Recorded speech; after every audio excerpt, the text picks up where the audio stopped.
The letter curled and blackened in the flames, edges glowing orange before dissolving into ash. Samuel Corrigan watched it burn, his calloused hands resting on his knees, firelight dancing across the deep scar that ran from his left temple down to his jaw. The cabin was silent except for the crackling wood and the low moan of wind pressing against the shutters. Outside, the Montana winter prowled like a living thing, hungry and patient. He had read the letter 3 times before deciding to destroy it. The handwriting was familiar, slanted, and hurried, written by someone who knew their time was running short. 3 words repeated in his mind as the paper turned to powder. "They know you're here."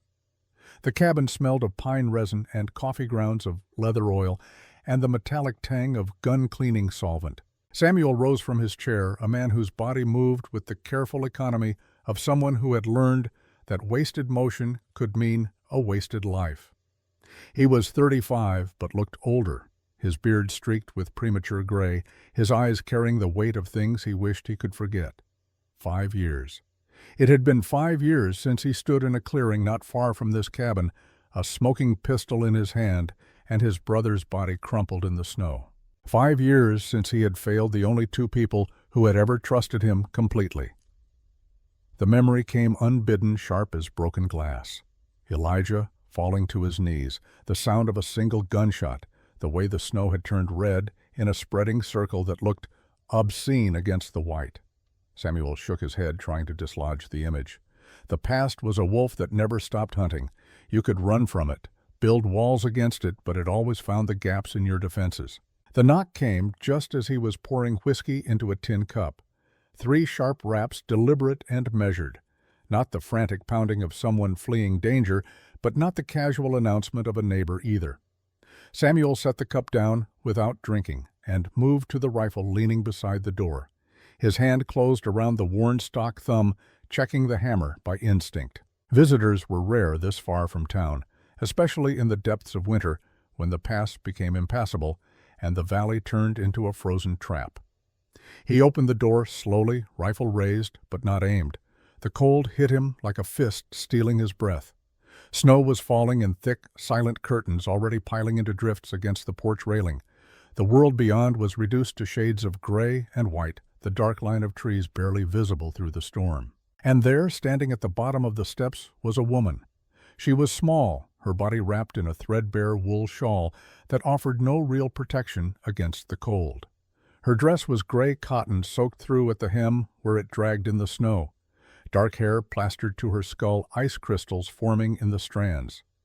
But it was her eyes that stopped him, black and bottomless, holding a depth of suffering that made his chest tighten with recognition. She was dying on her feet, her body shaking with violent tremors that had nothing to do with will and everything to do with the biological breakdown of a human being pushed past endurance. Yet there was something in the way she stood, not the posture of defeat, but of someone choosing to remain upright. Her chin was lifted, her gaze direct, a soldier making a last stand. Samuel lowered the rifle slowly. The woman did not speak immediately. She watched him with an intensity that felt like an evaluation, as if she were measuring not just his threat level, but something deeper. Her right hand moved inside her shawl, emerging with aching slowness to reveal a simple gold ring resting in her palm. The firelight from inside the cabin caught the metal, making it glow like a small sun against her frozen skin. Samuel saw how her fingers trembled, but also how they curled around the ring with a grip that spoke of practice. The way a person holds a weapon they have carried for a long time. When she finally spoke, her voice was rough accent, shaping the words with careful precision. Each syllable cost her something. "I have not eaten in 3 days. Will you buy my wedding ring?" The question hung in the frigid air between them. Samuel looked from the ring to her face, seeing the hollows beneath her cheekbones, the blue tint at the edges of her lips. She was perhaps hours from collapse. But something nagged at him, a detail his mind caught before he could articulate it. Her boots. They were cracked leather stuffed with rags, clearly inadequate for the journey she claimed to have made. But they were not caked with snow. There was frost, yes, and dampness, but not the thick accumulation you would expect from someone who had walked miles through a blizzard. As if she had been sheltered, waiting, and had only stepped into the storm moments before knocking. Samuel's eyes flicked past her to the tree line. Nothing moved in the falling snow, but the sensation of being watched crawled up his spine like cold fingers. "Keep your ring," he said, his voice a low rumble that seemed to vibrate in the frozen ground. "Gold doesn't make for good eating, and this storm isn't waiting for commerce." He saw confusion flicker across her face, quickly replaced by something harder to read. Wariness, perhaps, or calculation. She swayed on her feet, and he moved without thinking, reaching out to steady her elbow. Her arm was thin as a bird's wing beneath the wet fabric. "Come inside before you freeze to death on my porch." She did not resist, but neither did she surrender the ring. Her fingers remained closed around it as he guided her up the steps and through the door into the sudden, shocking warmth of the cabin. The heat hit her like a physical blow, and he felt her knees buckle. He caught her weight, easily lowering her into the rough, hewn chair by the fireplace. The woman sat rigid, clutching her shawl, the ring still tight in her fist.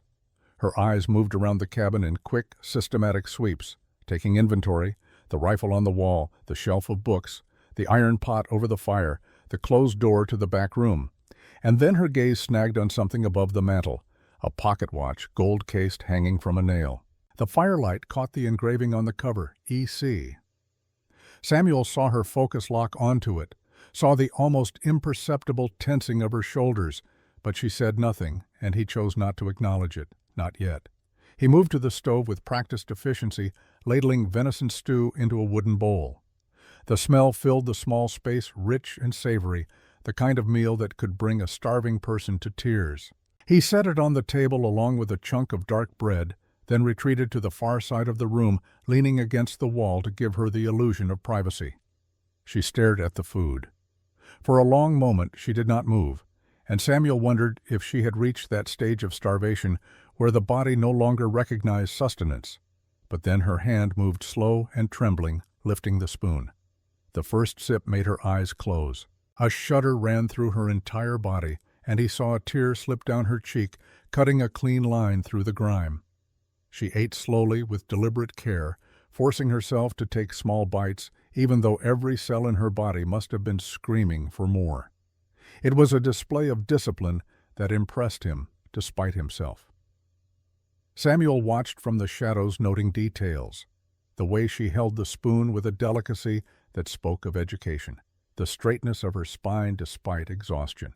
The fastidious gesture she used to wipe the corner of her mouth. This was a woman who had known comfort once, who had been taught manners and propriety before the world stripped her down to survival. When she finally set the bowl aside empty and scraped clean, she looked at him directly for the first time since entering. Her eyes were clearer now, the fog of starvation lifting slightly. "I have no money," she said, her voice stronger, but still carrying that tremor of uncertainty. "The ring is all I have. If I stay, I must pay." She pushed the gold band across the rough grain of the table toward him, a gesture of stubborn pride that refused charity even in the face of death.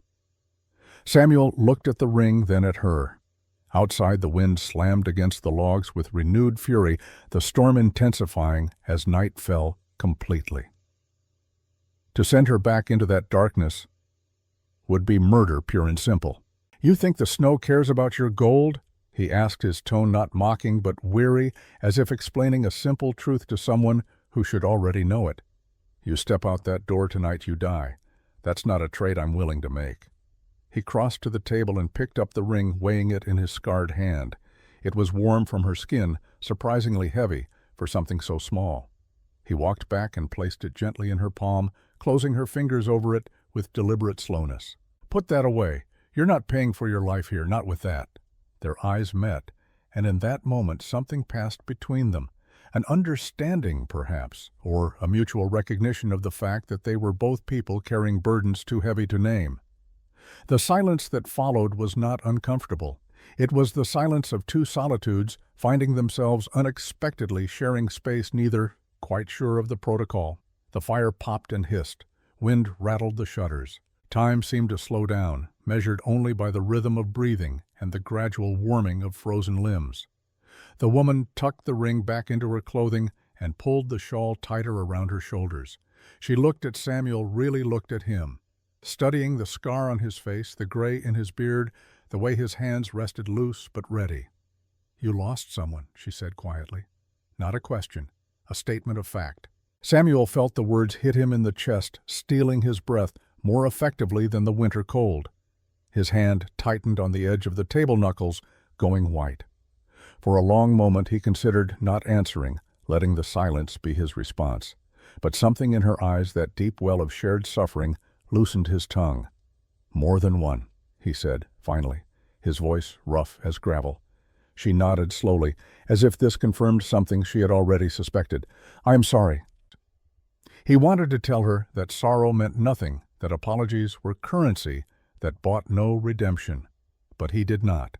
Instead, he turned back to the fire, using the poker to stir the embers, sending up a shower of sparks that rose like tiny stars before winking out in the darkness above. The woman, whose name he still did not know, shifted in her chair. The warmth and food were having their effect, and exhaustion was settling over her like a heavy blanket. Her eyelids drooped, her head beginning to nod forward. Samuel fetched a wool blanket from the back room and draped it over her shoulders without a word. She murmured something in a language he did not understand, Chinese perhaps, and her hand unconsciously moved to where the ring rested against her chest. Even in the edge of sleep, she guarded it. Samuel sat down in the chair opposite, watching the fire and the sleeping woman and the storm beyond the walls. He should have felt uneasy about a stranger in his home, should have been calculating risks and contingencies. Instead, he felt a strange calm, as if some pattern he had not known was forming, was finally beginning to reveal its shape. He did not sleep that night. Old habits and older instincts kept him wakeful, his senses attuned to every creak of timber and shift in the wind. Just before dawn, when the darkness was at its deepest, he heard it. The soft crunch of snow outside, the careful placement of hooves trying to move quietly. Someone had been here, watching. When gray light finally began to seep through the cracks in the shutters, Samuel rose and moved to the window. The storm had eased to a light snowfall, and in the fresh powder he could see them clearly. Horse tracks leading up to the edge of the clearing and then circling back toward the tree line. Someone on horseback had approached the cabin in the night, stayed for a time, and then retreated. He glanced at the sleeping woman. She had not stirred, her breathing deep and even. But Samuel's mind was racing. The timing was too perfect. A stranger arrives in the storm, and that same night someone comes to watch. Coincidence was a luxury he had learned never to trust. He waited until she woke naturally, the morning sun cutting pale shafts through the room. She startled awake, her hand moving instinctively to where the ring lay, her eyes wide and frightened before recognition dawned. She relaxed marginally, pulling the blanket tighter. "Good morning," Samuel said from where he stood by the stove, pouring coffee into 2 tin cups. The normalcy of the gesture seemed to anchor her, and she nodded in response. He brought her the coffee, and she wrapped her hands around the cup, breathing in the steam. They sat in silence for a time, the quiet broken only by the settling of the cabin and the distant call of a crow. It was the woman who finally spoke. "You should not have let me stay. People will talk." Samuel snorted. "Let them. Words don't freeze you. Words don't starve you. They're just wind." She studied him over the rim of her cup, those dark eyes assessing. "You are not afraid of what people think." "I stopped caring about that a long time ago." She nodded slowly, as if this too confirmed something she had suspected. Then she set the cup down and looked at him directly, her expression suddenly harder, more focused. "There were tracks outside this morning. I saw them through the window. Someone came here last night." So she had been watching too. Samuel felt a flicker of something, respect perhaps, or wariness. This woman was no helpless victim, despite appearances. "I saw them," he admitted. "Someone on horseback. They didn't approach the cabin, just watched from the trees. Do you know who? I have suspicions." "Will they come back?" "Likely." The conversation hung there, each of them holding back information, testing the boundaries of trust. Samuel rose and moved to the small desk in the corner, ostensibly to check something, but really to observe her reaction. He pulled open the drawer with deliberate casualness, revealing the papers inside. Maps, old letters, a deed to the property. He saw her eyes track the movement, saw the minute shift in her posture. Interested, but trying not to show it. When he left to tend to the horses in the small barn out back, he made sure to leave the drawer slightly ajar. A test. The cold outside was brutal, the kind that turned spit to ice before it hit the ground. Samuel moved through the familiar routine of feeding and watering the animals, his breath clouding in the frigid air. But his mind was not on the work. It was on the woman in his cabin and the tracks in the snow and the growing certainty that his carefully maintained isolation was about to shatter. When he returned, she was sitting exactly where he had left her hands folded in her lap, the picture of patience. But Samuel was not fooled. He could feel the tension in the room, could see the slight flush in her cheeks that spoke of recent movement. She had looked in the drawer. Of course she had. The question was what she had found and what she planned to do with it. The day passed slowly. The woman, who still had not offered her name, tried to make herself useful. She reached for the broom, intent on sweeping floors that were already clean, but Samuel stopped her with a look. "Sit.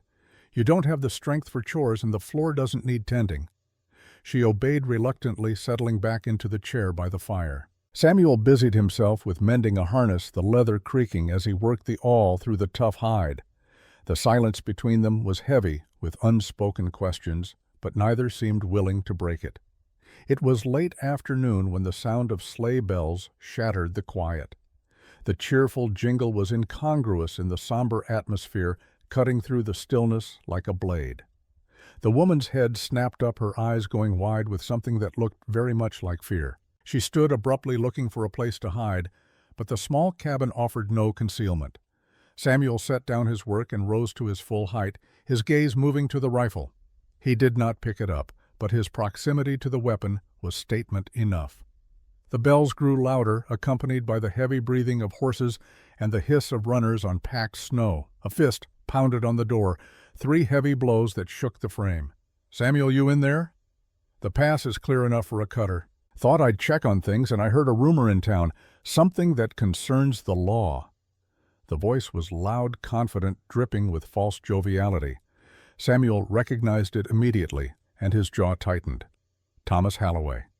Land baron merchant, and the closest thing to royalty this valley had, also the man Samuel hated most in the world. The woman shrank back against the hearth, pulling her shawl tight around her shoulders. She knew the voice too, Samuel realized. Fear was written plainly on her face, the kind of fear that came from experience rather than imagination. Samuel walked to the door with slow, deliberate steps. He threw the latch and pulled it open, letting the cold air rush in. Framed in the doorway stood Thomas Halloway, wrapped in a buffalo coat that probably cost more than most men made in a year. His face was flushed with cold and self-righteousness, his small eyes gleaming with predatory satisfaction. Behind him, a sleigh waited 2 other men sitting with rifles across their laps. Halloway's gaze swept past Samuel to land on the woman by the fire.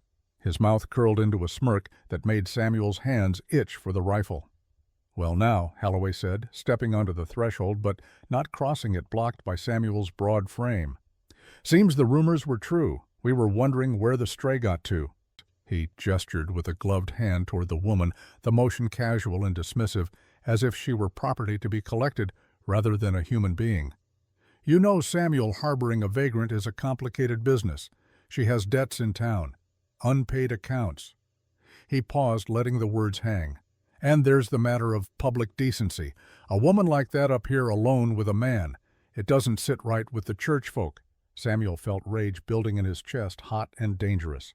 But he kept his voice level low, lacking the bluster of the merchant, but carrying a vibration of threat that made the horses in the yard toss their heads. "She doesn't have any debts that concern you, Halloway." "Oh, but I think she does. You see, she occupied a room she didn't pay for, and I have it on good authority she possesses items of value." His eyes flicked to where the woman stood, specifically to her hand where the ring rested. "Items that could settle her obligations." The woman stepped forward, her hand trembling as she began to pull the ring from her finger. Desperation was written across her face, the willingness to sacrifice the last piece of her dignity if it meant escaping this confrontation. But Samuel moved faster.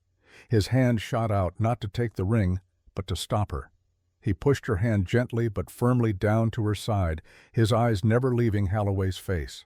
"The ring stays where it is," Samuel said, and his voice dropped to something that was almost a whisper, but somehow more terrifying for its quietness. "And as for decency, I reckon the only indecency here is 3 men riding out in a freeze to harass a starving woman." Holloway's face reddened, his bluster faltering for a moment. "Now see here, I have rights. The law—" "The law," Samuel interrupted, and there was iron in his voice now, "can take itself back to town. You're on my land, Holloway, and you're not welcome." He took a half-step forward, forcing Holloway to retreat or be trampled. The merchant stumbled back, his boot slipping slightly on the icy steps. He looked from Samuel to the rifle leaning just inside the door, then back to the woman standing in the shadows of the hearth. Something in Samuel's eyes, a cold, absolute clarity that promised violence, not for the sake of anger, but for the sake of justice, made Holloway's courage crumble. He sputtered a few more words about sheriffs and proper authorities, but he was already backing down the steps, his bluster deflating into sullen mutters. "This isn't over, Corrigan. There are things you don't know, things that would change your mind about protecting her." "Get off my porch," Samuel said, and the finality in his tone left no room for argument. Holloway retreated to the sleigh, climbing aboard with as much dignity as he could muster. The driver snapped the reins and the bells began their cheerful jangle again, hideously inappropriate, as the sleigh turned in the yard and headed back toward the road. Samuel stood in the open doorway until the sound had faded completely, swallowed by the vast, indifferent landscape. Only then did he close the door and drop the latch, the sound echoing like a gunshot in the sudden quiet. He turned to find the woman exactly where he had left her, tears streaming silently down her face. Her body shook with aftershocks of adrenaline and humiliation. She looked at him with eyes that were searching, waiting for him to demand payment, to ask for the ring, to extract his price for the protection he had just offered. "Why?" She whispered the word barely audible. "They will come back. They will speak ill of you." Samuel walked past her to the fire, picking up the poker to stir the embers. Sparks rose in a sudden chaotic swarm, bright and beautiful and brief. "Let them speak," he said, his back to her, his voice rough with an emotion he refused to name. "Words don't freeze you. Words don't starve you. They're just wind." He turned then, looking at her with a gaze that was stripped of judgment.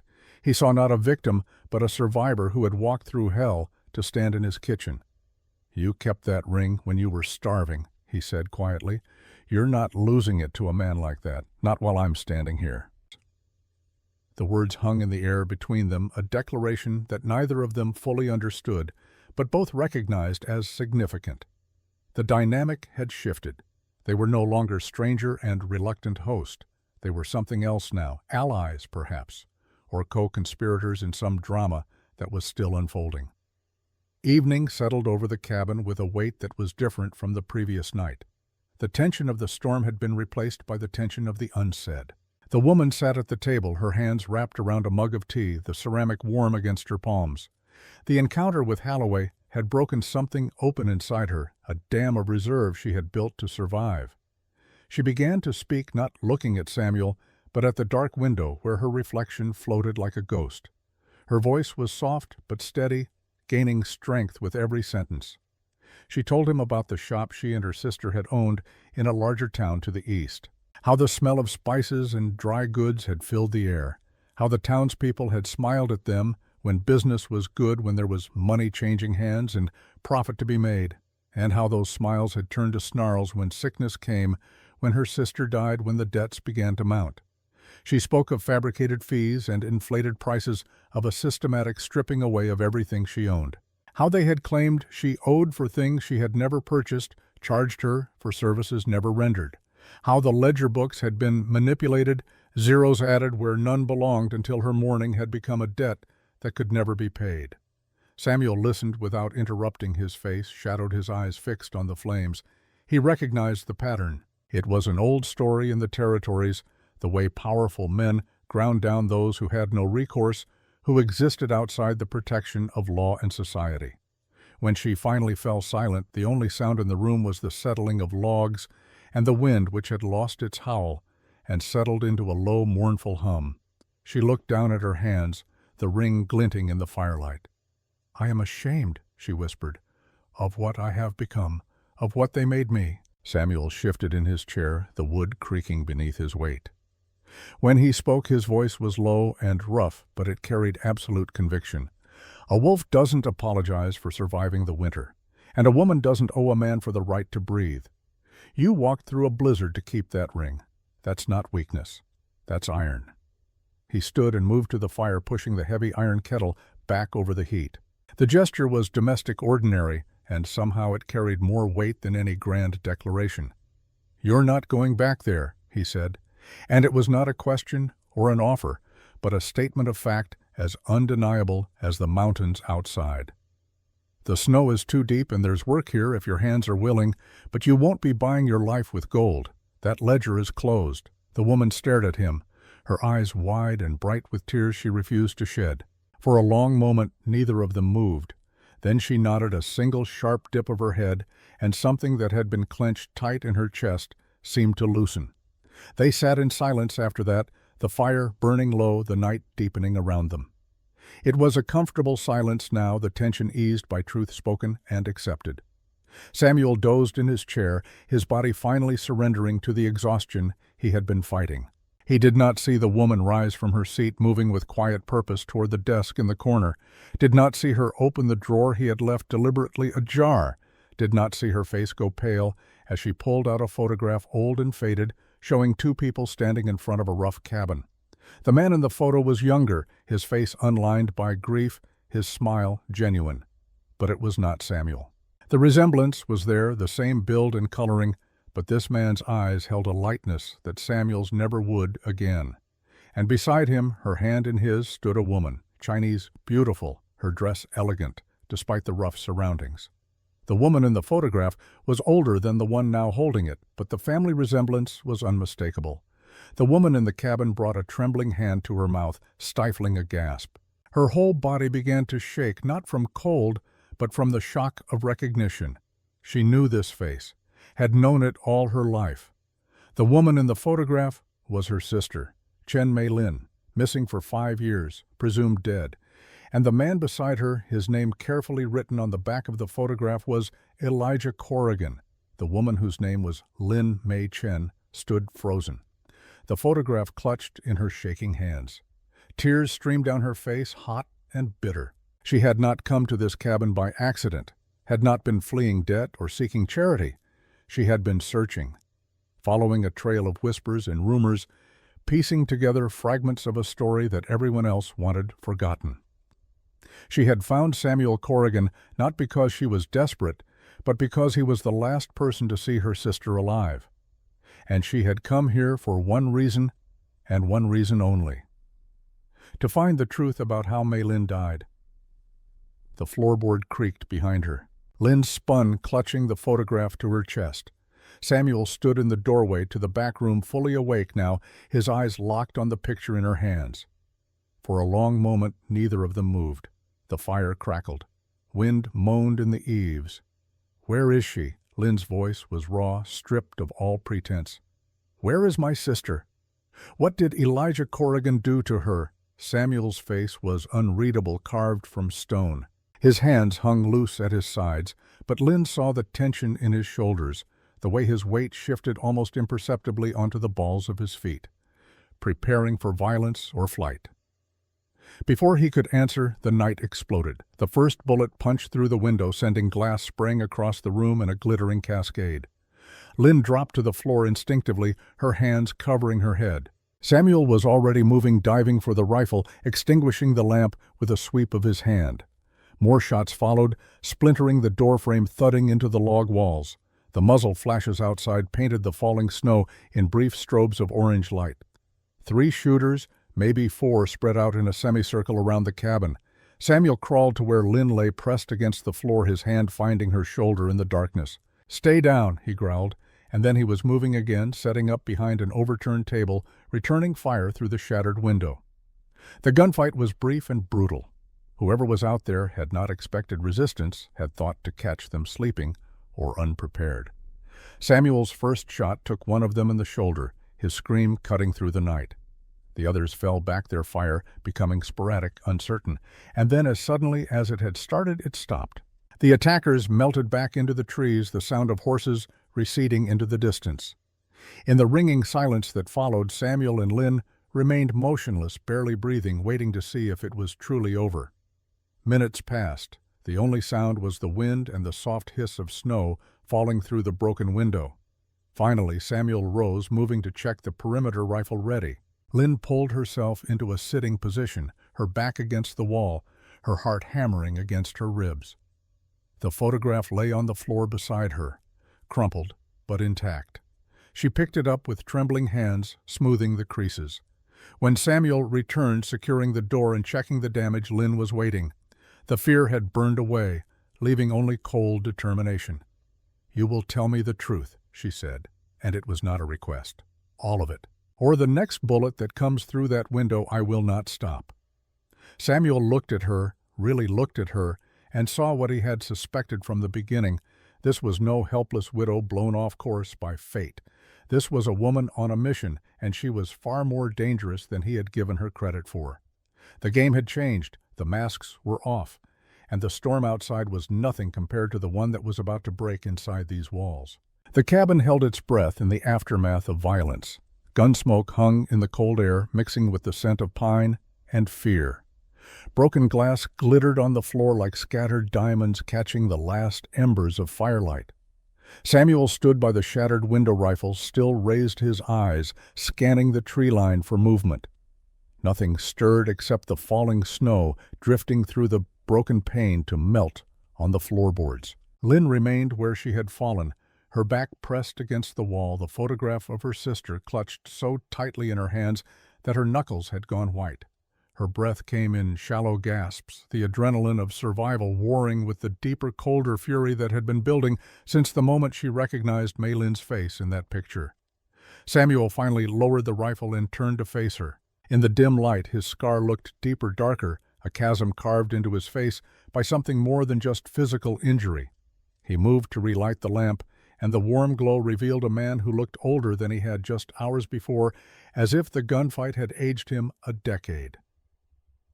"They will come back," Lynn said, her voice steady, despite the trembling in her limbs. "And next time, they will bring more men. I know. Then you will tell me everything, now, before we both die in ignorance." Samuel set the lamp on the table, the light casting long shadows up the walls. He looked at the photograph in her hands, at the image of his brother and the woman who had destroyed them both, and something in his chest cracked open like river ice in spring. "Her name was Chen Mei Lin." He began, his voice rough as gravel.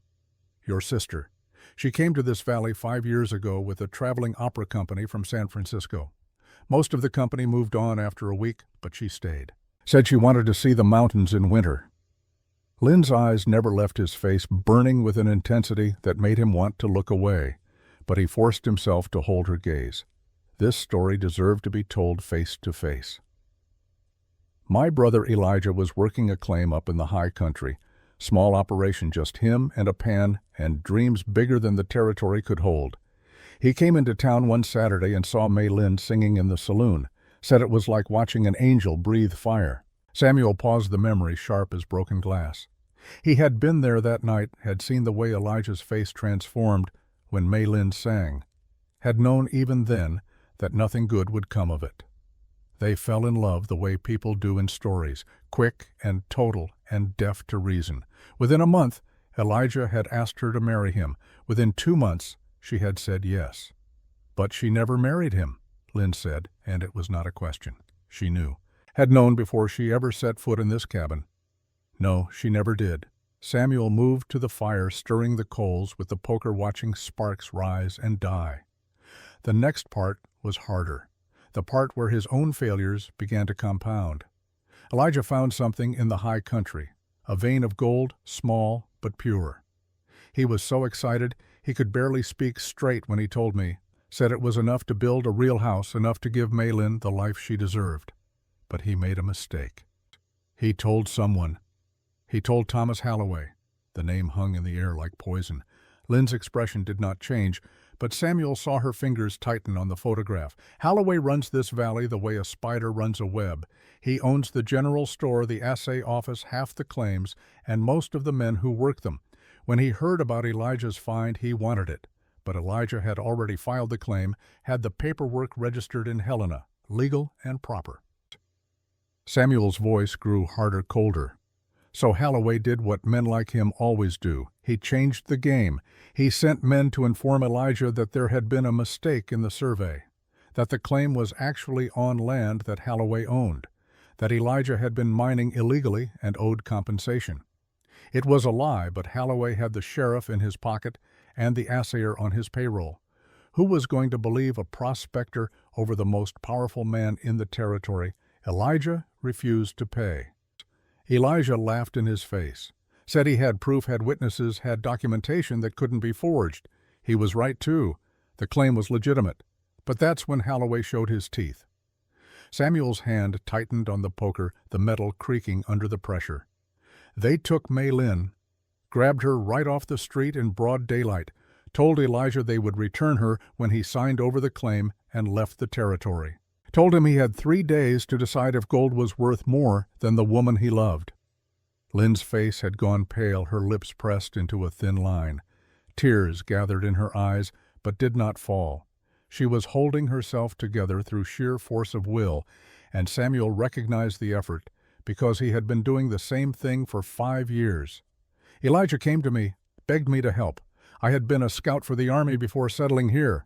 I knew the country knew how to track, how to fight. We had 3 days to find her before the deadline. Did you find her? Samuel's silence was answer enough. When he finally spoke again, his voice was barely above a whisper.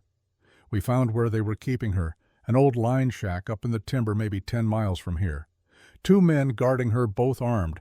Elijah wanted to rush in, wanted to trade himself for her. I told him we had to be smart about it. Told him I could take out the guards from a distance, clean and quiet, and we could have her free before Holloway even knew we were there. He closed his eyes, the memory as vivid as if it were happening now, the cold of the snow beneath his belly, the weight of the rifle. Elijah's ragged breathing beside him, Mei Lin visible through the shack's window, tied to a chair, her face bruised but her eyes still defiant. I had the shot, clean line of sight to the first guard. I steadied my breathing, put my finger on the trigger, and I hesitated. The words came out like broken teeth, each one costing him something. It was just a second, maybe less, but it was enough. The guard shifted, moved behind Mei Lin. I adjusted my aim, looking for another angle, and in that moment, the second guard heard something. Maybe Elijah moving, maybe just instinct. He turned, saw us, and shouted. Lin's breathing had gone shallow, her eyes wide. They knew we were there. The element of surprise was gone. The first guard panicked and fired his pistol. Not at us. At Mei Lin. A warning shot, I think, or just fear, making his hand shake. But the bullet hit her. Center mass. She was dead before she hit the floor. Samuel opened his eyes and looked at Lin, letting her see the full weight of his guilt, his failure, his unforgivable hesitation. I killed both guards, put bullets in them, before they could even realize what was happening, but it was too late. Mei Lin was already gone. And Elijah, he looked at me with eyes that understood everything, understood that I could have saved her if I had been faster, braver, better. He knew I had hesitated, and that hesitation had killed the woman he loved. What did he do? Lin's voice was hollow, distant. He picked up Mei Lin's body, carried her out of that shack and into the snow. I followed him, tried to explain, tried to apologize, but he would not speak to me, would not even look at me. He carried her for miles back down to the valley, to a place he had shown her once, a grove of aspen trees where the wildflowers grew thick in summer. He buried her there himself, with his bare hands in the frozen ground. Took him all night. Samuel's voice cracked. When the sun came up, when the grave was finished, he stood up and pulled out his pistol. I was 10 feet away. I saw what he was going to do. I screamed at him to stop. But he looked at me one last time and said 4 words. You let her die. Then he put the gun under his chin and pulled the trigger. The silence that followed was absolute. Even the wind seemed to have stopped, leaving only the crackling of the fire and the sound of Lin's breathing. She sat motionless, the photograph of her sister trembling in her hands. You were there, she said finally. You watched my sister die. You watched your brother die. And you did nothing. I did everything I could, and it was not enough. You should have been faster. I know. You should have taken the shot. I know. Lynn stood up, her movements jerky, mechanical. She walked to the shattered window and stared out at the dark forest, at the snow that kept falling, indifferent to human suffering. "Show me," she said. "What? Show me where she is buried. Take me to my sister's grave." Samuel looked at her, back at the rigid set of her shoulders, and understood that this was not a request. It was a demand and a test, and perhaps the only thing that stood between them and more violence. "It is 10 miles through deep snow. The trail is not marked. With the storm we might not make it back before dark." "I did not ask about the difficulties. I asked you to show me." Samuel nodded slowly. There would be no refusing her. Not now, not after the truth had been laid bare between them like a corpse on a table. They left at first light, when the sky was still more black than blue and the stars were fading into the coming dawn. Samuel saddled his horse, a big roan gelding built for mountain work, and Lynn climbed up behind him without a word. She wore his spare coat, heavy wool that swallowed her small frame, and a hat pulled low against the cold. The journey was brutal. The snow was waist-deep in places, and the horse struggled, blowing hard, its breath coming in great clouds of steam. Samuel led them along ridge lines where the wind had scoured the drifts, thinner, following a route he could have walked blind. This was country he knew in his bones, every stone and tree branded into his memory by years of solitude and regret. Lynn held on to him as they rode, her arms around his waist, her face pressed against his back. She did not speak, and he was grateful for the silence. Words would have felt obscene in the face of the landscape's cold indifference. They rode for 2 hours before Lynn broke the quiet. "There is something I need to tell you." Samuel did not turn his head, but his shoulders tensed. "Go on." "I did not come here by accident. I have been searching for you for 6 months, following rumors and whispers, asking questions in towns where your brother's name was still remembered. I figured as much. May Lynn sent me a letter before she died. It arrived 3 months after her disappearance. The postal service in those days was slow, unreliable. By the time I received it, she was already in the ground." Samuel felt something cold settle in his stomach. What did the letter say? That she was in danger, that a man named Holloway wanted to hurt Elijah to get at his claim, that if anything happened to her, I should find Samuel Corrigan, that you were the only one who might help me. The horse stumbled slightly, and Samuel steadied it before responding. "She trusted me, and I failed her." "Yes, you did." The bluntness of it struck harder than any curse could have. They rode on in silence, the trees closing in around them, dark sentinels marking their passage into the high country. After another hour, Samuel spoke again. "There is something else you should know. About the land. About what Holloway really wants. I assumed it was the gold claim. It is bigger than that, much bigger." Samuel guided the horse down into a narrow draw, following a frozen creek bed. Elijah's claim was small, a few ounces a week maybe. Enough for a good living, but not a fortune. But the land I own, the land where my cabin sits, that is different. Different how? There is a deposit underneath it. Not a vein, but a whole network of them. An engineer from Denver came through last year doing surveys for the railroad. He stayed at my cabin for a week mapping the geology. He showed me his findings before he left, said there was more gold under my 100 acres than in half the claims in the territory combined. Lynn's grip tightened. "Why have you not mined it? Because that gold killed my brother and your sister.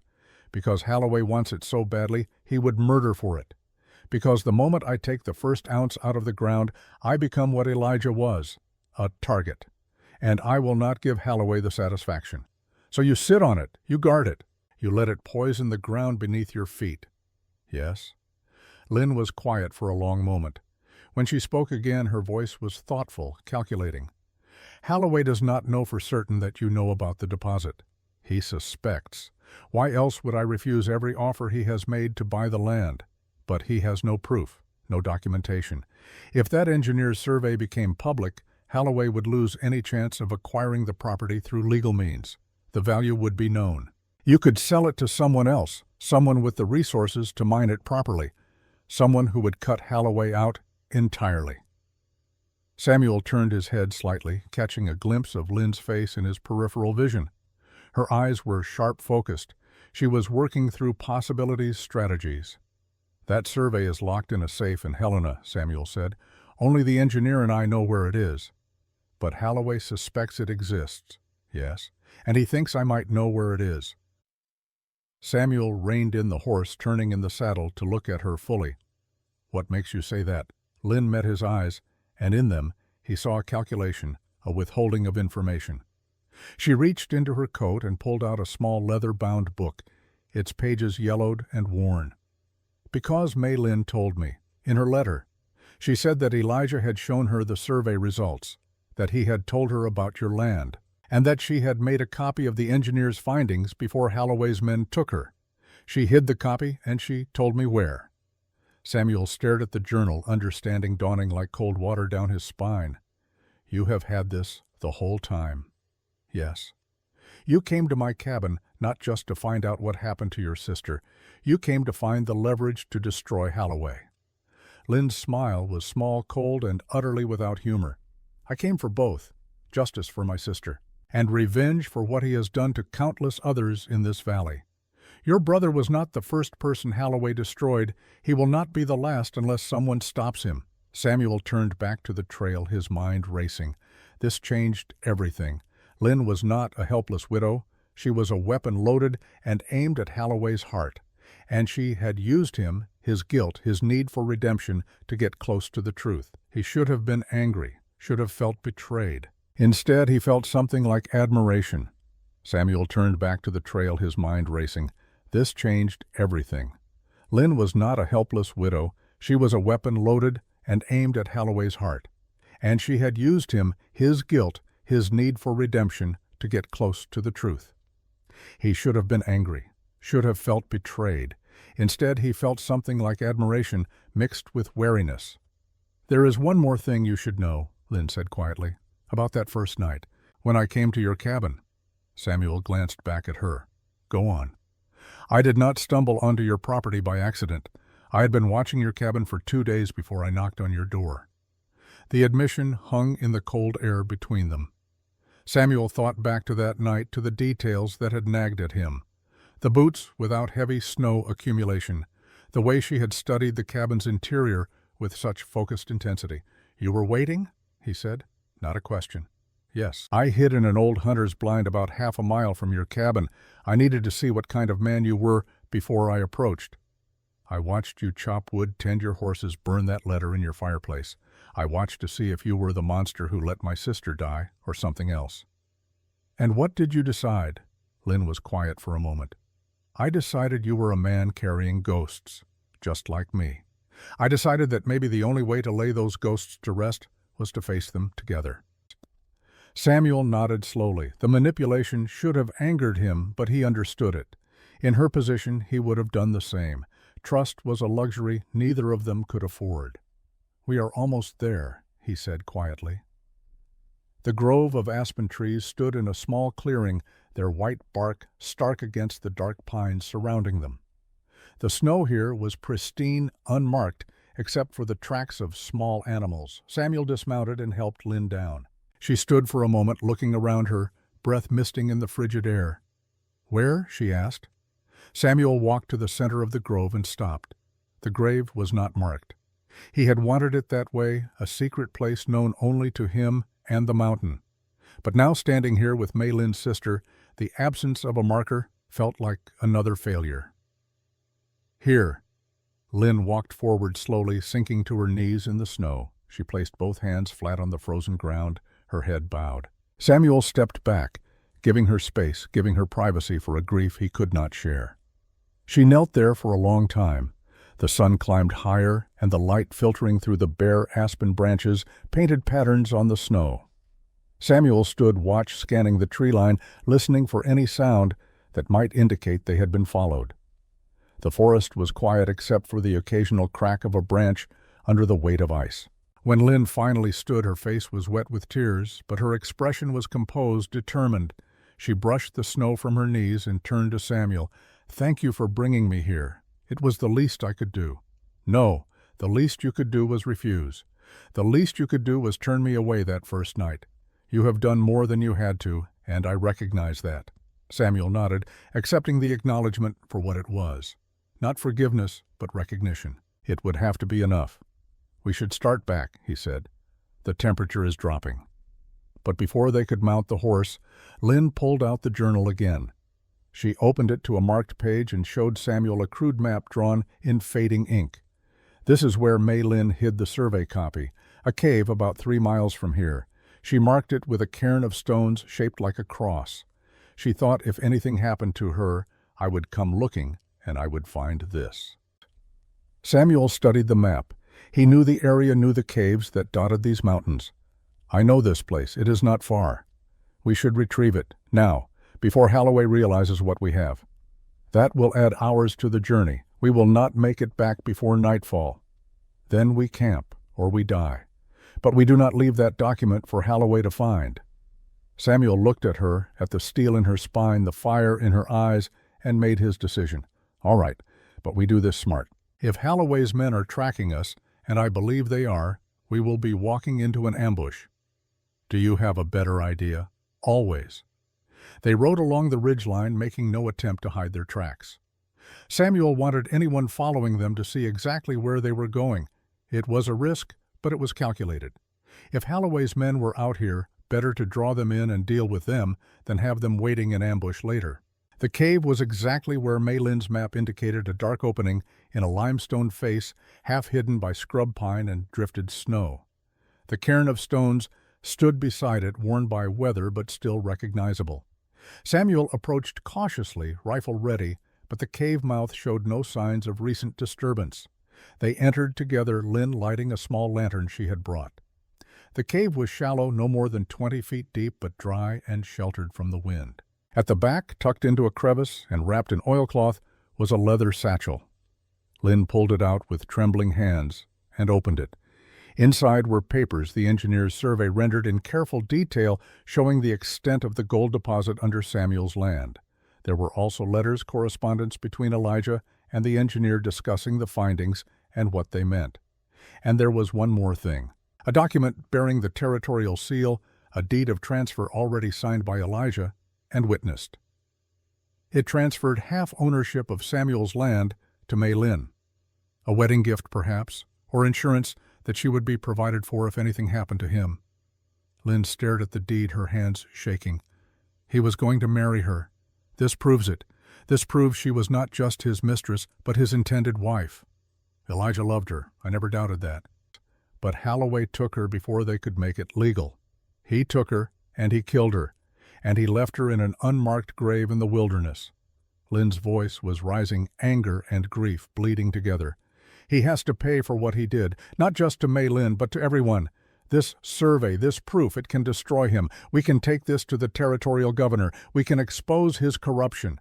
Samuel was about to respond when he heard it, the soft crunch of snow outside the cave. Footsteps, multiple sets, moving with the practiced quiet of men who knew how to hunt. He grabbed Lynn's arm and pulled her deeper into the cave, extinguishing the lantern. They crouched in the darkness, hardly breathing. Voices drifted in from outside, low and cautious. Tracks lead here. They must be inside. Holloway wants the woman alive. She has something he needs. What about Corrigan? Dead or alive? Holloway does not care which. Samuel counted at least 4 distinct voices, maybe 5. Too many to fight head-on, especially with Lynn to protect. He leaned close to her ear and whispered, "There is another way out, a crack in the back wall, narrow but we can squeeze through. It leads to a ledge that runs along the cliff face. In this snow, we will fall. We will die for certain if we stay here. Move, now." They crawled to the back of the cave, Lynn clutching the satchel to her chest. The crack was barely visible, a vertical split in the stone. Samuel went first, wedging himself into the gap and working his way through, with his shoulders scraping rock on both sides. He emerged on a narrow ledge, the cliff dropping away into a steep ravine below. Lynn followed the satchel, making her passage even more difficult. She was halfway through when voices echoed in the cave behind them. The men had entered, were searching. "They are not here. Check the back." Samuel grabbed Lynn's hands and pulled, hauling her through the gap just as the beam of a lantern swept the cave's interior. They pressed flat against the cliff face, the ledge barely wide enough for their feet. Below them, the ravine waited, a 60-foot drop onto rocks and broken trees. They moved along the ledge inch by inch, the stone icy beneath their hands. Behind them, they could hear the men arguing, confused by the absence of quarry they had been sure was trapped. They got past us somehow, spread out. They cannot have gone far. Samuel and Lynn reached the end of the ledge where it connected to a game trail winding down the mountainside. They descended as quickly as they dared, slipping and sliding in the snow. Above them, shouts echoed as Holloway's men emerged from the cave and spotted their tracks. Gunfire erupted, bullets whining off rocks and thudding into trees. Samuel pushed Lynn ahead of him, using his body as a shield. They ran, stumbled, fell, and ran again. The forest swallowed them, the dense timber providing cover from the shooters above. They did not stop running until the sounds of pursuit had faded, and the only noise was their own ragged breathing and the thundering of their hearts. Samuel led them to a dense thicket of deadfall, and they crawled inside, creating a small shelter from the wind and prying eyes. Night was falling fast, the temperature plummeting.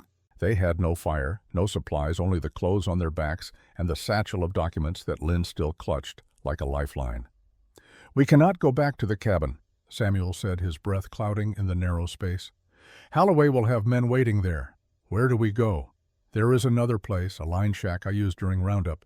It is hidden, hard to find if you do not know where to look. We can shelter there until we figure out our next move." Lynn nodded, her teeth chattering. Samuel pulled her close, sharing what little warmth his body could provide. She did not resist, too cold and exhausted to maintain distance. "I am sorry I lied to you," she whispered, "about why I came." "You did what you had to do. I understand that. Do you? I have been lying to myself for 5 years about what happened to your sister, about my part in it. You at least had a purpose for your deception. I had only cowardice." They sat in silence as darkness completed its conquest of the sky. Stars emerged hard and cold and distant. Somewhere in the forest an owl called, the sound lonely and ancient. "Samuel," Lynn said after a long while, "there is something else in the satchel, something I did not tell you about." He waited, letting her find the words. "Letters from May Lynn to me. She wrote them in the weeks before she died, hoping someone would deliver them if the worst happened. In them, she talks about you." "What did she say?" "That you were a good man, that you tried to save her, that Elijah's death was not your fault, that he was fragile in ways you could not have known, that she hoped you would forgive yourself because she did not blame you." Samuel felt something break inside his chest, a dam giving way to years of pent-up grief and guilt. He did not cry. Men like him, shaped by the frontier and hardened by loss, did not cry. But his breath came in ragged gasps and his hands shook, and Lynn held him in the darkness as the temperature dropped and the stars wheeled overhead in their eternal indifferent dance. In the distance, barely audible, came the sound of horses and men searching. Holloway was not giving up, and tomorrow, when the sun rose, the hunt would continue. But for now, in this moment, Samuel and Lynn existed in a small pocket of shared humanity, two people who had lost everything, finding something like understanding in each other's presence. The night was long and bitterly cold, but they survived it together. And when dawn came pale and merciless, they would rise and continue fighting, because that was what survivors did. They endured, and they never ever stopped moving forward. The line shack emerged from the pre-dawn gloom like a ghost materializing from fog. It was little more than a lean-to built against an overhang of rock, 3 walls of rough timber and a roof of split cedar shakes sagging under the weight of accumulated snow. Samuel had built it years ago during his first summer in the territory, back when he still believed that honest work and solitude could outrun the demons a man carried in his heart. He and Lynn stumbled through the door just as the eastern sky began to pale from black to charcoal. They had walked through the night, following game trails and frozen creek beds, moving when movement seemed impossible, driven by the knowledge that to stop was to die. Lynn's face was gray with exhaustion, her lips cracked and bleeding from the cold. Ice had formed in her hair where her breath had frozen, creating a crystalline crown that caught the faint light. Samuel cleared the snow from the small fire pit in the center of the shack's dirt floor and built a fire with hands so numb he could barely feel the matches. The flames caught slowly, reluctantly, as if the wood itself was too cold to burn. But gradually, warmth began to seep into the tiny space, pushing back the killing cold that had been their constant companion through the endless night. Lynn collapsed against the wall, still clutching the leather satchel to her chest. Her eyes were open but unfocused, staring at nothing. Samuel recognized the signs of someone reaching the limits of human endurance. He had seen it before in soldiers, in prospectors, in men who had pushed themselves beyond what flesh and will could sustain. He moved to her side and gently pried the satchel from her grip. She did not resist. He set it aside and wrapped his coat around her shoulders, then positioned her closer to the fire. Only when he was satisfied that she was warming did he allow himself to sit down his back against the opposite wall. For a long time, neither of them spoke. The only sounds were the crackling of the fire and the occasional groan of timber as the shack settled. Outside, the wind had died completely, leaving a silence so profound it felt like a physical presence. It was Lynn who finally broke the quiet, her voice hoarse and raw. "How much further can we run?" Samuel looked at her across the small fire. The flames painted shadows on her face, making her look older, harder. "Not much. They will find us eventually. Holloway has men who can track through conditions like this, and he knows this country almost as well as I do. Then we need a plan that does not involve running. I am open to suggestions." Lynn pulled the satchel onto her lap and opened it. She withdrew the survey documents and the letters, spreading them on the dirt floor between them. The firelight made the ink dance and shimmer as if the words themselves were alive. "These papers prove Holloway has been stealing land through fraud and intimidation. They prove the extent of the gold deposit on your property. In the right hands, they could destroy him." "In the right hands," Samuel echoed. "And where exactly are those hands the sheriff has bought? The assayer is his creature. The judge only comes through twice a year and takes his bribes in advance. Who exactly do you propose we trust with this?" Lynn was quiet for a moment, her fingers tracing the edges of Maylin's final letter. "The territorial governor. Helena is 3 days' ride from here. If we could reach the capital, present this evidence directly to someone with real authority. 3 days in good weather with fresh horses. In this snow with Holloway's men hunting us, we would be lucky to make it 3 miles. Then we need help, someone who can get a message to Helena, someone Holloway does not control." Samuel thought about it, running through the short list of people in the valley he might be able to trust. The list was very short indeed. Most of the settlers kept their heads down and their mouths shut, knowing that crossing Holloway meant losing everything. Those few who had tried to stand against him had either been driven out or broken so completely they might as well have been dead. "There is one man," he said slowly. "Runs a trading post about 15 miles north of here. Name is Garrett. Ex-cavalry scout, came out here after the Indian Wars. He does not care much for Holloway, I know that. Whether he would risk himself to help us is another question. Do you trust him?" "I do not trust anyone. But Garrett has never given me reason to think he is Holloway's creature. That puts him ahead of 90% of the men in this territory." Lynn nodded slowly, her eyes moving back to the letters. She picked one up, unfolding it with careful reverence. "Before we decide anything, there is something you need to hear, something May Lynn wrote in her last letter to me." She began to read, her voice soft but steady, translating from the Chinese characters into English as she went. "Little sister, if you are reading this, then I am already gone. Do not grieve for me. I chose this path with open eyes. I knew the dangers of loving Elijah, of building a life in a place where the powerful make their own laws. But I would make the same choice again because, in the short time we had together, I was truly happy. There is something I need you to understand about what happened. About Samuel. He tried to save me. He was there in the forest when Holloway's men held me captive. He and Elijah came for me, and Samuel had a clear shot at the man guarding me. But in the moment he was about to fire, that man moved, put himself between Samuel and me." Samuel hesitated, afraid the bullet would hit me instead. It was only a second, perhaps less, but it was enough. The guard heard movement, saw them, and everything went wrong. I do not blame Samuel for what happened. He made a choice, born of compassion, of not wanting to risk my life. How can I fault a man for that? Elijah, I fear, will not be so understanding. My love is a good man, but he sees the world in absolutes. He will blame Samuel for not taking the shot, for choosing caution over action. He will carry that blame like a stone in his heart. If you find Samuel, tell him that I forgive him. Tell him that hesitation is not the same as cowardice.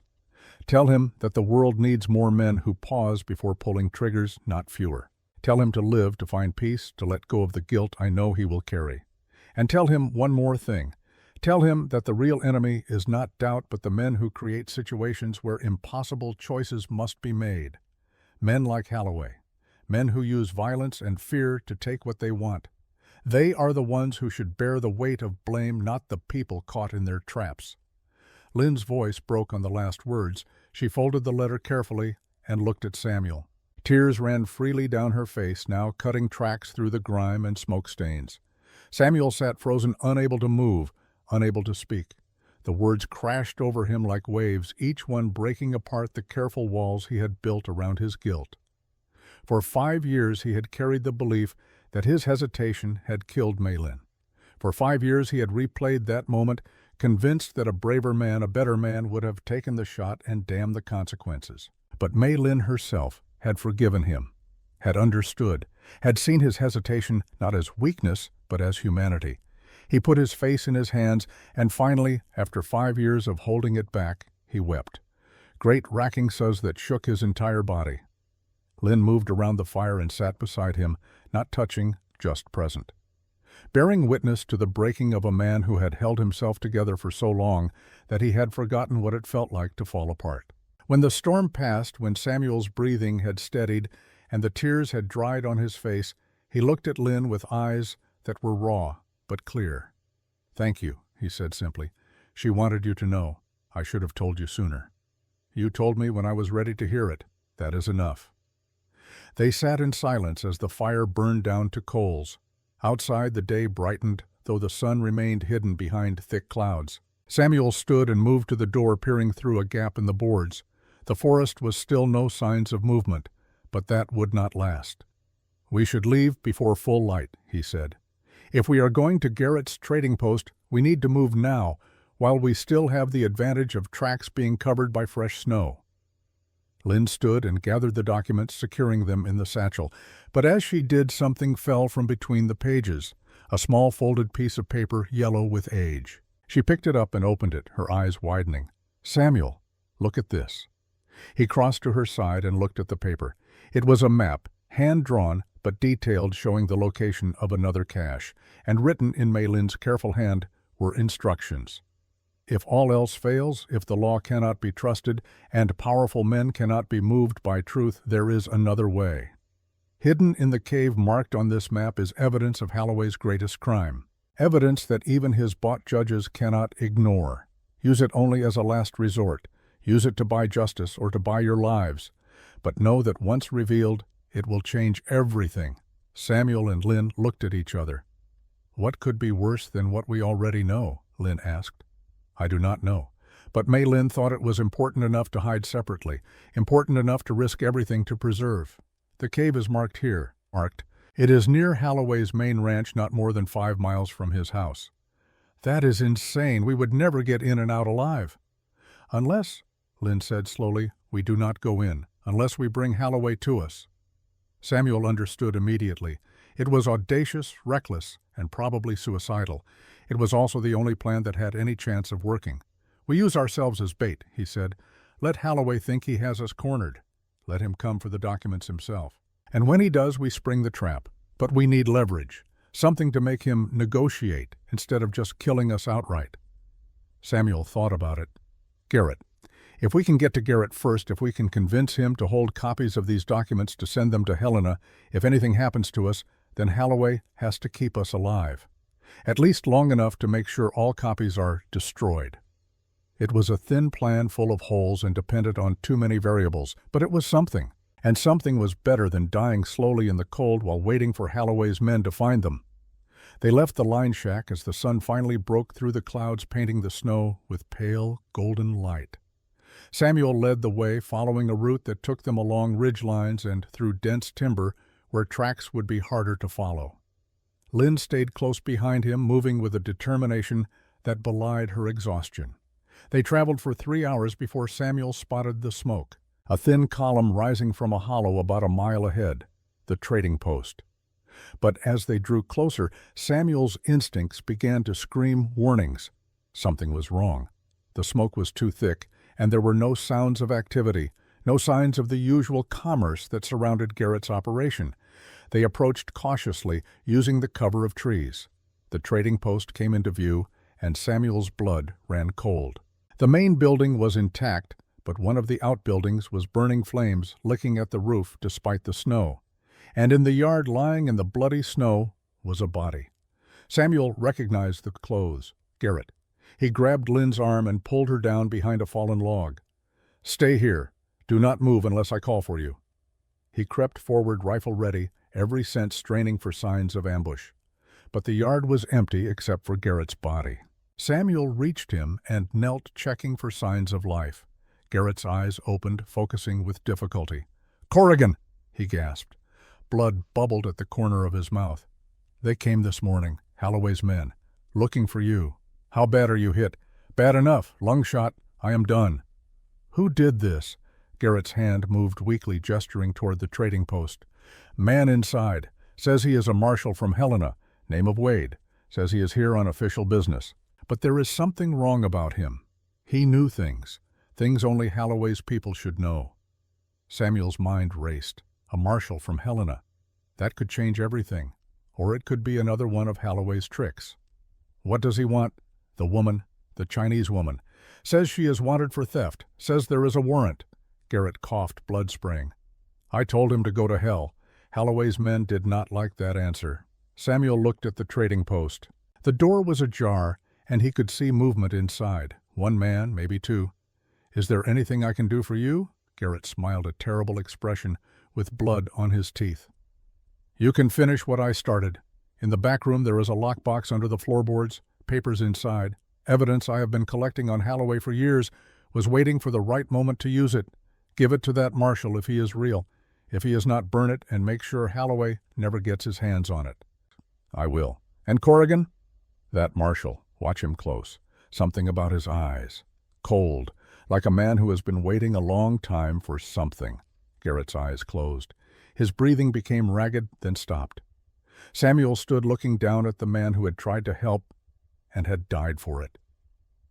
Another body to add to the count, another ghost to haunt his nights. He moved to the trading post and kicked open the door, rifle raised. A man stood inside, middle-aged, lean, with cold eyes, and a marshal's badge pinned to his coat. He had a pistol in his hand, but it was pointed at the floor, not at Samuel. "Samuel Corrigan," the man said. His voice was flat, emotionless. "I was hoping you would show up. Saves me the trouble of tracking you through this godforsaken wilderness." "Who are you really?" I told Garrett. "I am Marshal James Wade from the Territorial Governor's Office. I am here investigating reports of corruption and land fraud in this valley." "And Garrett is dead because of your investigation." The marshal's expression did not change. "Garrett is dead because Holloway's men arrived before I could stop them. They were torturing him for information when I intervened. I killed 2 of them. The rest fled. But Garrett was already too far gone." Samuel studied the man, looking for tells for signs of deception. But the marshal's face was a mask revealing nothing. "Why should I believe you?" "Because if I worked for Holloway, you would already be dead. I had 3 clear opportunities to shoot you since you entered this yard."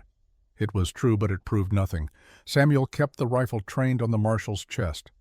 "What do you want?"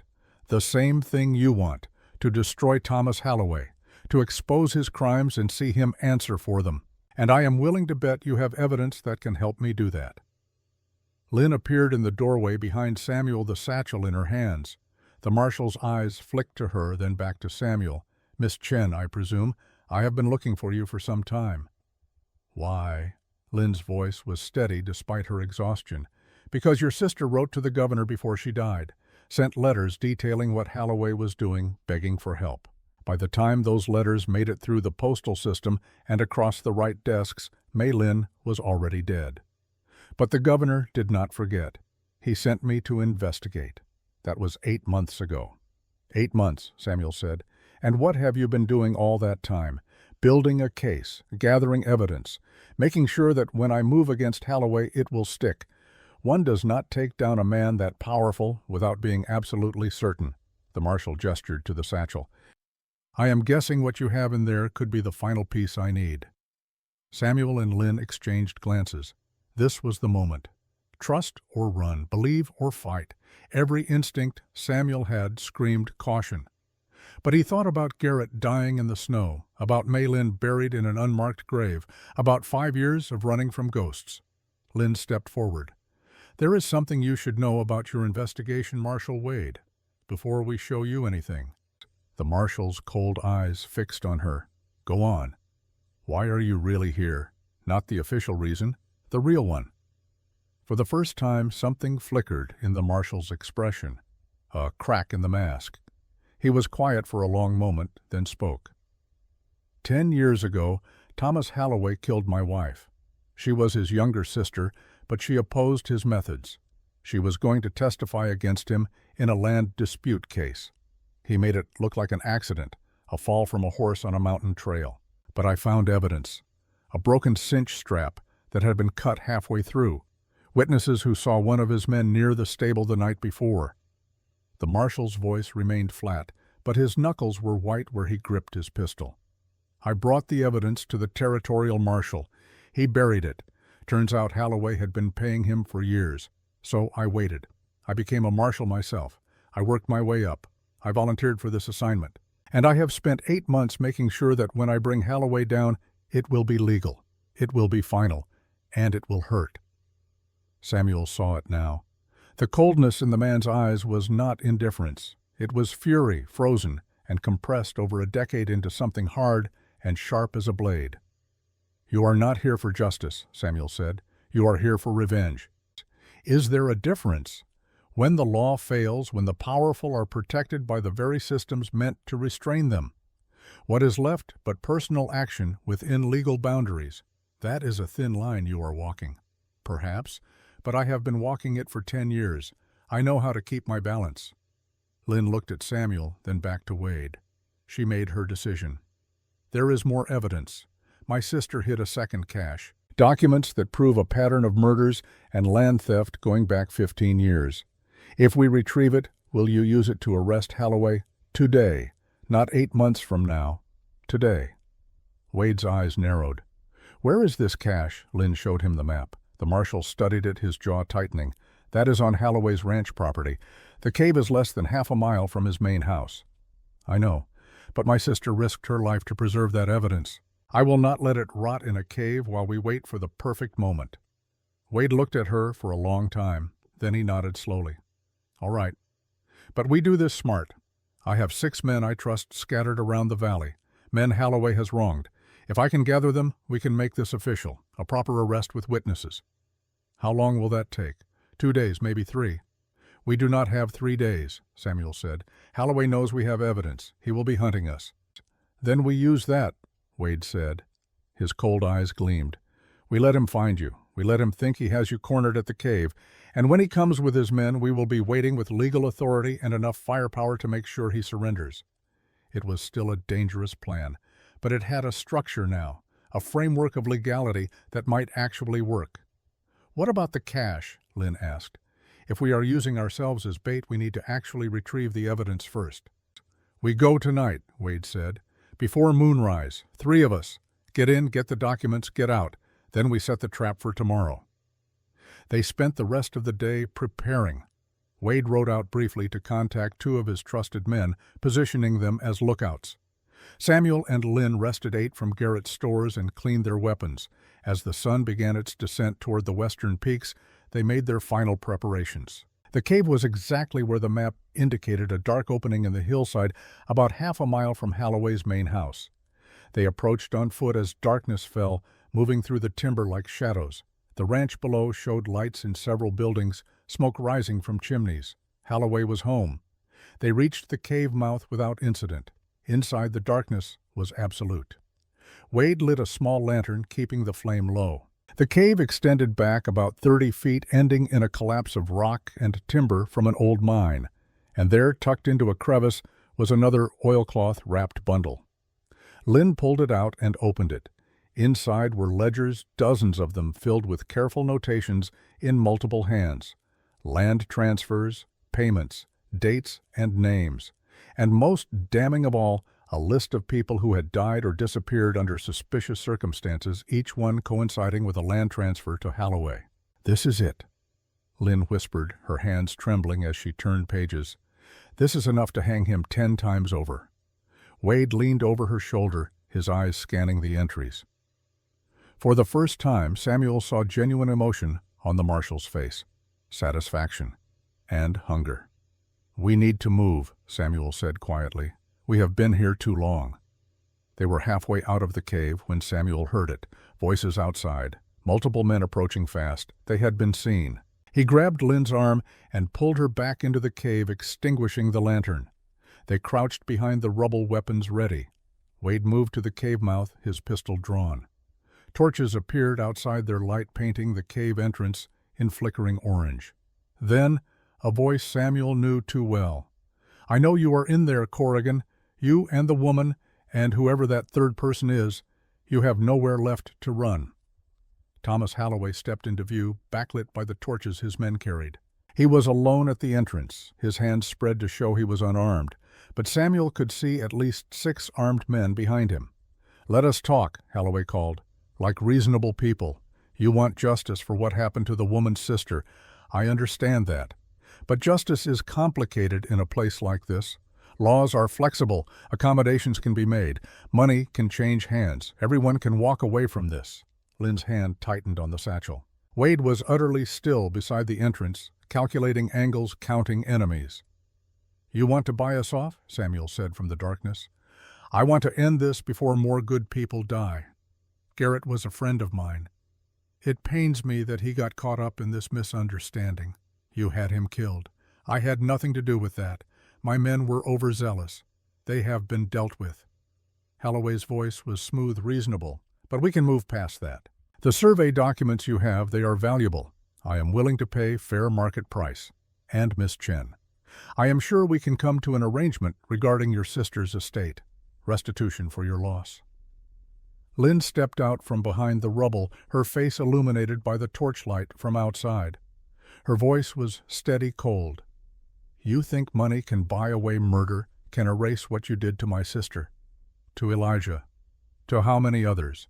I think money can buy a future, Miss Chen.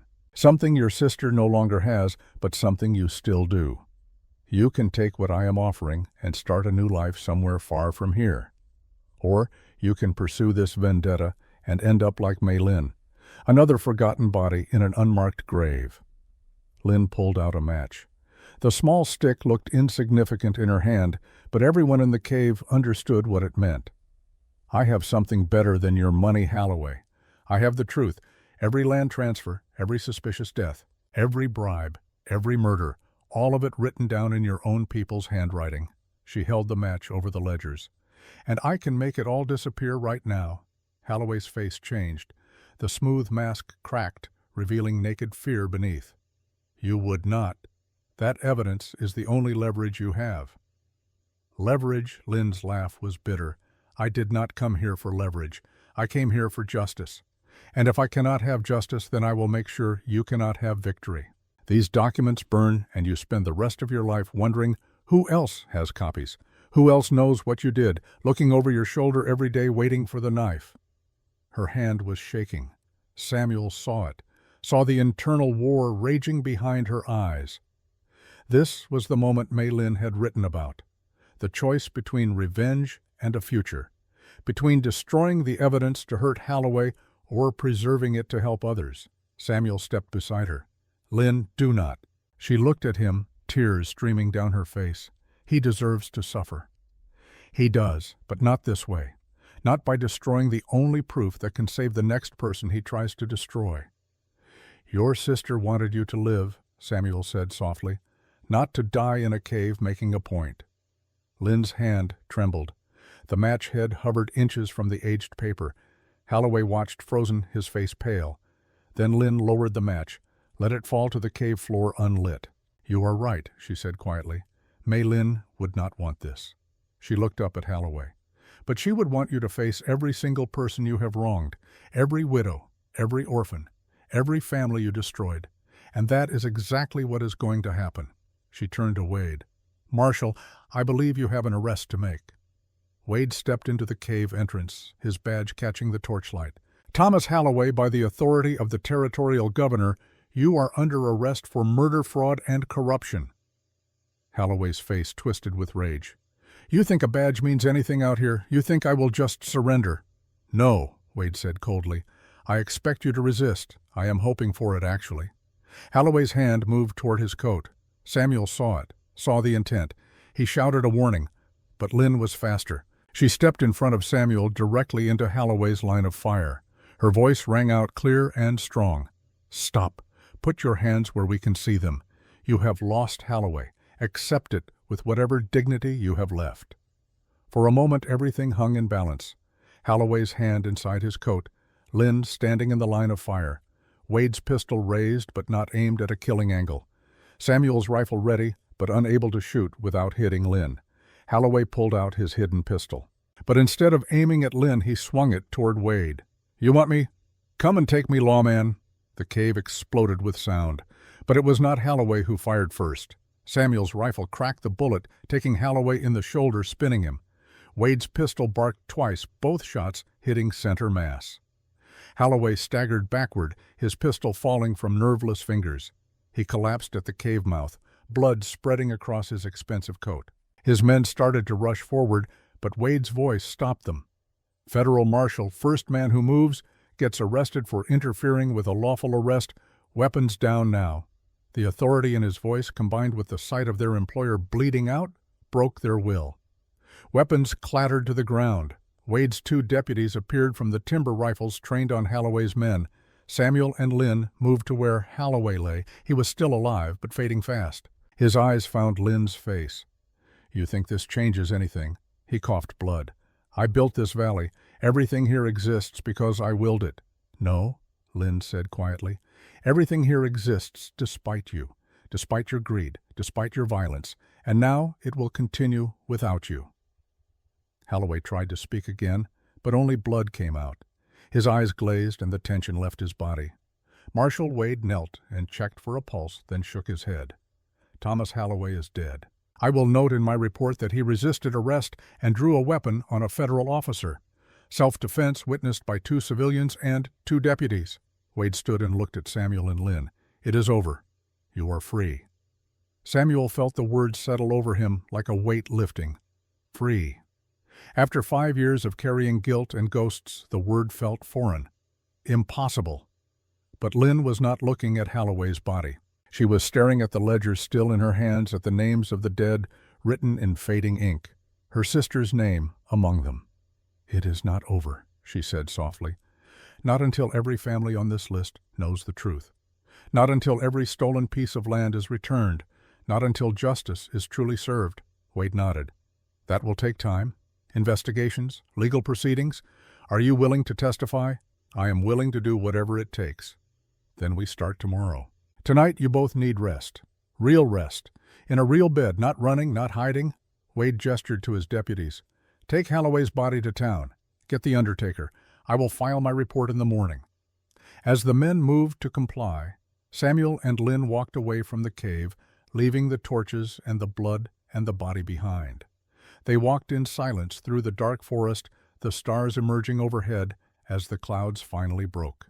When they reached the edge of the timber, Lynn stopped. She looked back at the distant lights of Holloway's ranch, soon to be seized by the territorial government and sold to pay restitution. "Do you think Mei Lin knows?" she asked. "Do you think she knows we finished it?" Samuel looked up at the stars, cold and distant and eternal. "I think she knows, and I think she is at peace." Lynn nodded slowly. Then she did something unexpected. She took Samuel's hand, not as a romantic gesture, but as a connection between 2 people who had walked through hell together and emerged on the other side. "Thank you," she said, "for not giving up, for helping me find the truth, for standing with me when you could have walked away." There was nowhere else to stand. They walked together through the darkness toward the distant lights of the settlement, two survivors carrying the weight of the dead but no longer crushed beneath it. 6 months later, spring came to the valley.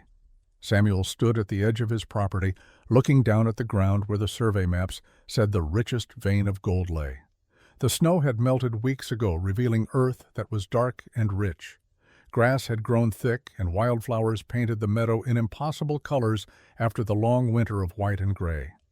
In his hand, he held a contract, an offer from a mining cooperative based in Helena. They wanted to purchase the mineral rights, develop the deposit responsibly with fair wages and safety standards. The price they offered was more money than Samuel had ever imagined possessing. He thought about Elijah, about his brother's dreams of striking it rich, of building something lasting. The gold had killed him, had killed Mei Lin, had poisoned this valley for 15 years under Holloway's greed. But maybe it did not have to be that way. Maybe gold could build instead of destroy. Maybe money earned honestly and distributed fairly could heal some of the damage Holloway had done. Samuel signed the contract, but he added a condition in his own hand at the bottom. 50% of his share would go to a fund for the families Holloway had destroyed, the widows, the orphans, the people who had lost land and livelihood to one man's ambition. It would not bring anyone back, would not erase the suffering, but it was something. And something was better than letting the gold rot in the ground as a monument to the dead. He folded the contract and put it in his pocket, then walked to where 2 wooden crosses stood at the edge of the aspen grove. He had carved them himself over the long winter. Simple but solid, built to last. Elijah Corrigan, 1850 to 1880. Beloved brother, Chen Mei Lin, 1848 to 1880. Her love was stronger than fear. Samuel placed fresh wildflowers at the base of each cross. The aspen leaves whispered in the wind, their sound like soft conversation. I did what I could, he said to the graves. I hope it was enough. The wind was his only answer, but somehow it felt like acceptance. He heard footsteps behind him and turned to see Lin approaching. She wore a simple dress, practical but clean, her hair pulled back. She looked healthier than she had in the winter. The hollows had left her face replaced by a quiet strength. She had stayed in the valley, taking over Garrett's trading post, but she had transformed it. One room was now a school where she taught the children of miners and ranchers to read and write. Another room held a small lending library, books donated from all over the territory, and in the back she kept the ledgers, the evidence, a record of what had happened here so it would never be forgotten. The cooperative accepted your terms, she said, coming to stand beside him. They will start operations next month, and the restitution fund is already being distributed. Mrs. Chen from the next valley over received enough to buy back her husband's claim. She cried when they told her. Samuel nodded. Good. That is good. They stood in silence for a moment, looking at the graves. I have been thinking, Lin said carefully, about what happens next. For me. You are leaving. No, but I am not staying the same either. She turned to face him. I received a letter from San Francisco. The Chinese community there has heard about what happened, about Holloway's trial and conviction, about the evidence we uncovered. They want me to help establish legal protections for Chinese immigrants throughout the territory, to make sure what happened to Mei Lin cannot happen to others. That is important work. It is, but it means I will be traveling, speaking at hearings, testifying. I will not always be here. Samuel understood what she was really asking. Your sister would be proud. You should do it. Lin smiled, and it was genuine. I thought you would say that, but I wanted you to know you have been a good friend, Samuel. Perhaps the truest friend I have ever had. You honor me. Will you be all right? Here alone. Samuel looked around at his land, at the mountains rising in the distance, at the sky so blue it hurt to look at. I have been alone for a long time. I know how to live with it, and maybe alone is not the worst thing a man can be. No, Lin agreed. The worst thing a man can be is without purpose, and you have found yours. She was right. The gold would fund the cooperative, would provide jobs and healing, and Samuel would steward it, would make sure Elijah's dream became reality in a way his brother never imagined. Lin placed her own flowers on Mei Lin's grave, then stood. I should go. The stage leaves this afternoon. When will you be back? A month. Maybe 2, but I will return. This is home now. She started to walk away, then turned back. Samuel, do you think we will ever truly be free of the past, or will we always be carrying it? Samuel thought about the question, about Maylin's letter, about forgiveness and guilt, and the long, hard road of living with the consequences of impossible choices. I think the past is a part of us, he said finally. Like the scar on my face, it does not go away. But we can choose what we do with it. We can let it define us, or we can let it inform us. The second is harder, but it is the only way forward. Lynn nodded slowly. Inform us. I like that. She raised her hand in farewell. Until I return. Until then. Samuel watched her walk down the mountain path until she disappeared from view. Then he turned back to the graves, to the mountains, to the endless sky. He thought about the winter that had passed, about the woman who had arrived at his door starving and desperate, about the hunt through the snow, about the moment in the cave when Lynn had chosen justice over revenge. They had survived. Against odds that should have killed them, they had survived. And in surviving, they had done more than just stay alive. They had turned suffering into purpose, had transformed loss into action. The past would always be there. Elijah and Maylin would always be dead.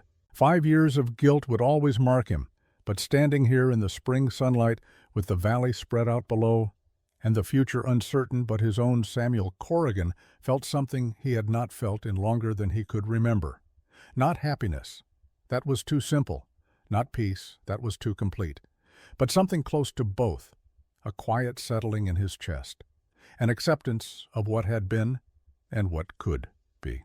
He was scarred. He was haunted. He would carry ghosts to his grave. But he was alive. And he had work to do. And in a hard land that asked hard questions and accepted no easy answers, that was enough. More than enough. It was everything. Samuel turned his back on the graves and walked toward his cabin, toward the future, toward whatever came next. The wind followed him down the mountain, carrying the scent of wildflowers and new grass and the promise of growing things. Behind him, the aspen leaves whispered their secrets to the sky, and the mountains, eternal and indifferent, watched over it all.